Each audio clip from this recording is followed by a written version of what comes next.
সনাতনী হিন্দু সেনার দ্বিতীয় বর্ষপূর্তির আয়োজন করা হয়েছে। সেদিনের ধর্মীয় এবং সামাজিক বিভিন্ন কর্মসূচি হাতে নেওয়া হয়।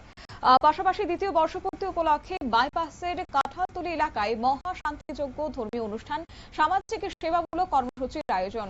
সামাজিক কর্মসূচির অংশ হিসেবে অসহায় মানুষের মধ্যে বস্ত্র বিতরণ এবং চলাচলে অক্ষম ব্যক্তিদের হুইল চেয়ার প্রদান করা হয়। এই অনুষ্ঠানে উপস্থিত ছিলেন বিধানসভার স্পিকার রামপদ জমাতিয়া, বিধায়িকা মীনা রানী সরকার, ডেপুটি মেয়র মনিকা দাস দত্ত, সনাতনী হিন্দু সেনা সভাপতি তাপস মজুমদার সহ অন্যান্যরা।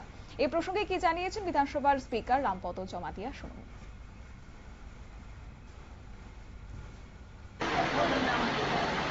সমস্ত হিন্দু সনাতনী যোদ্ধারা এবং প্রেস মিডিয়া, সোশ্যাল মিডিয়া সবাইকে আমার তরফ থেকে অসংখ্য ধন্যবাদ। সনাতনী হিন্দু সেনা এই বিষয় নিয়ে যখন গঠন হয়েছে, এই উদ্দেশ্য নিয়ে সভাপতি তাপস মজুমদার বিস্তারিত আলোচনা করেছেন।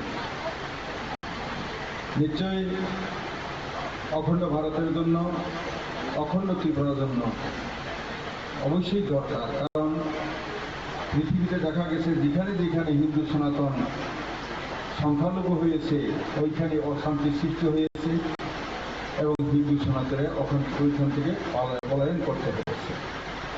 ইতিহাস সম্পর্কে উনি কাশ্মীর থেকে আরম্ভ করে, আফগানিস্তান থেকে আরম্ভ করে অনেক কিছু বুঝিয়ে দিয়েছেন, যেটা আমাদের 2047 সনে 14ই অগাস্ট হিন্দুস্তান থেকে পাকিস্তান সিল টুকরা করে দেওয়া হলো, পুরো পাকিস্তান, পশ্চিম পাকিস্তান।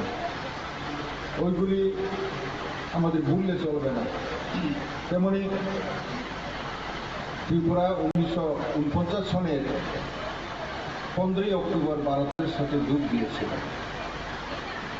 ত্রিপুরা এবং নেপাল সারা পৃথিবীর মধ্যে ধর্মীয় আচার অনুষ্ঠানের পাশাপাশি এদিন মানব সেবার উপর বার্তা তুলে ধরে সনাতনী হিন্দু সেবার দ্বিতীয় বর্ষপূর্তি উদযাপন করা হয়।